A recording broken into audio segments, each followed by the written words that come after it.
रखी हैं। ये आपको अपने गौरवशाली इतिहास और आपके शूरवीरों के साहसिक कार्यों से अवगत करवाएंगी। आज की कहानी के लिए चलते हैं असम।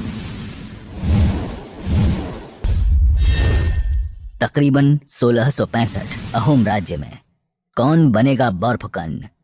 ये महत्वपूर्ण प्रश्न राजा चक्रध्वज सिंघा ने अपने मंत्रियों और प्रधानमंत्री अतन बुरागोहेन को पूछा।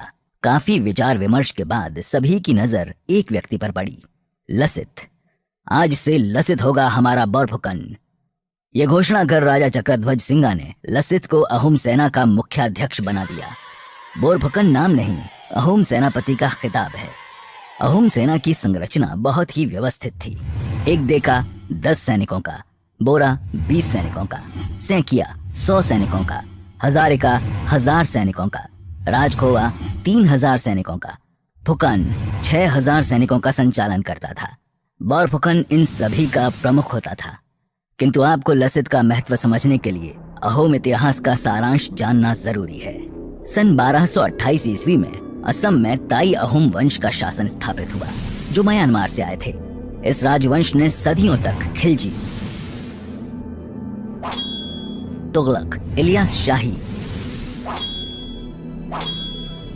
लोदी और बंगाल सुल्तानों के आक्रमण से सफलतापूर्वक अपनी रक्षा की। लेकिन सन 1638 ईस्वी में मुगलों के एक बड़े आक्रमण में उन्हें हार कर आर्थिक हानि झेलनी पड़ी।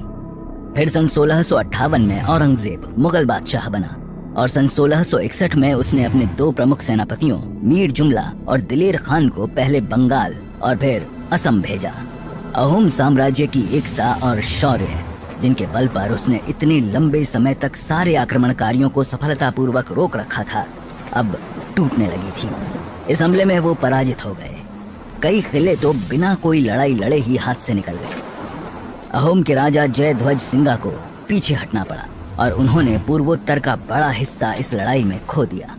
उनको एक अपमानजनक संधि के लिए राजी होना पड़ा, जिसमें न सिर्फ राज्य, धन, भूमि, युद्ध के हाथी, बल्कि अपनी 6 साल की बेटी को भी मुगल हरम में देना पड़ा। इस पराजय और अपमान के कारण राजा जयध्वज सिंघा को बहुत बड़ा सदमा पहुंचा और जल्द ही उनकी मृत्यु हो गई।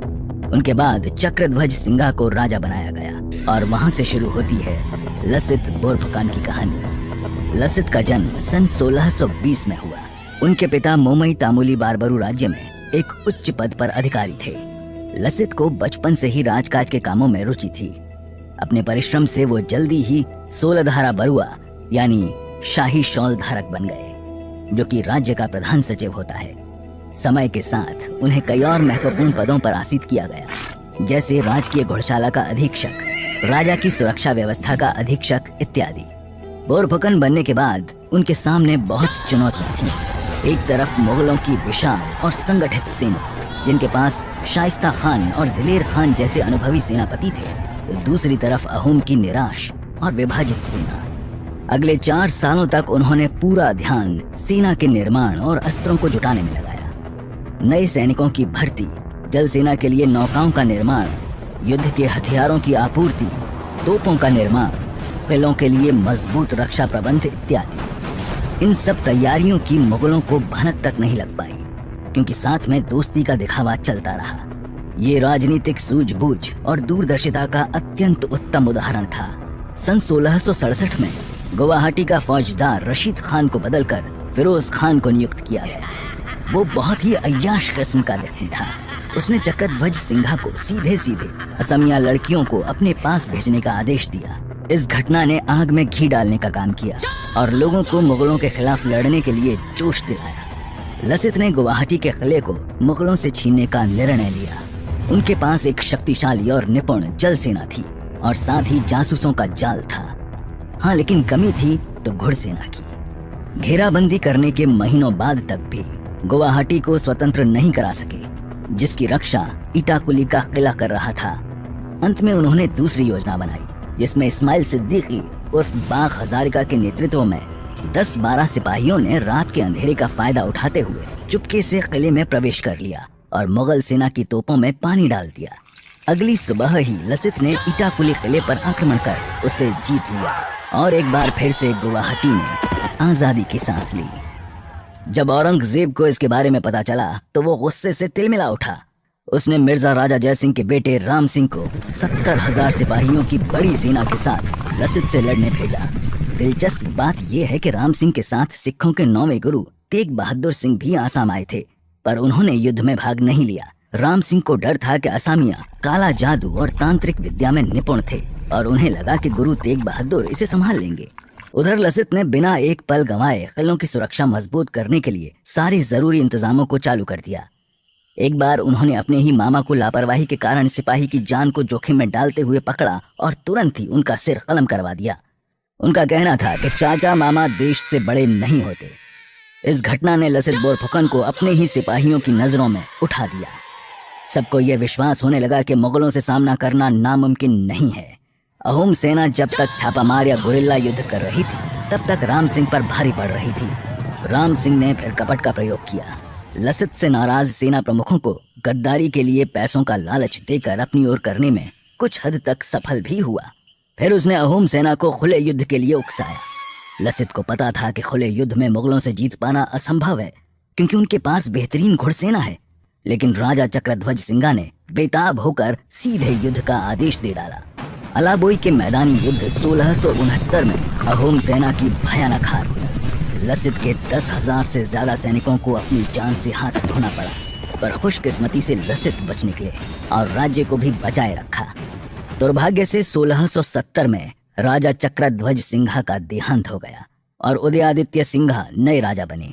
सन 1671 की शुरुआत में राम सिंह को अपने गुप्तचरों से पता चला कि अंदुराबली के किनारे पर रक्षा इंतजामों में भेद किया जा सकता है और गुवाहाटी को फिर से हथियाया जा सकता है। उसने इस अवसर का फायदा उठाने के उद्देश्य से ब्रह्मपुत्र नदी के पास विशाल मुगल नाव सेना खड़ी कर दी। उसके पास 40 जहाज थे जो सभी 16 बंदूकों और छोटी नौकाओं को ले जाने में समर्थ थे।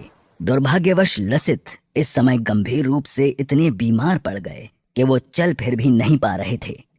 सन 1671 में मार्च महीने में सरायघाट की लड़ाई शुरू हुई। ये उस यात्रा का अंतिम पड़ाव था जो 8 वर्ष पहले मीर जुमला के आक्रमण से शुरू हुई थी।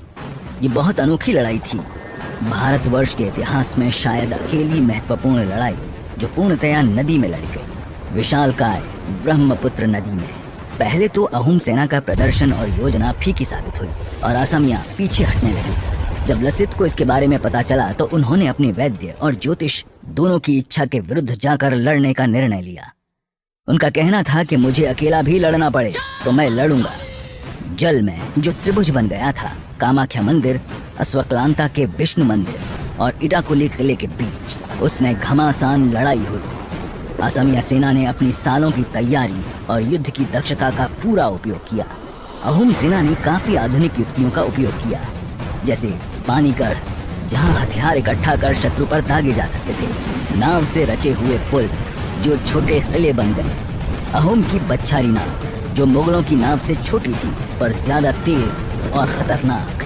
अहोम सेना दोनों तरफ से मुगलों पर टूट पड़ी और इतने में मुगल सरदार मुनव्वर खान गोली से मार गया। इससे मुगलों में गड़बड़ी मच गई और दिन के अंत तक उनके 3 अमीर और 4,000 सिपाही मारे जा चुके थे। मुगल सेना पूरी तरह से बर्बाद होकर मानस नदी के पार भाग चुकी थी। सरायघाट की जीत ने जो आधारशिला रखी, उसकी बदौलत आगे आने वाले राजाओं जैसे कि रुद्र सिंह ने असम का खूब सांस्कृतिक और आर्थिक विकास किया, बहुत सारे मंदिरों का निर्माण करवाया।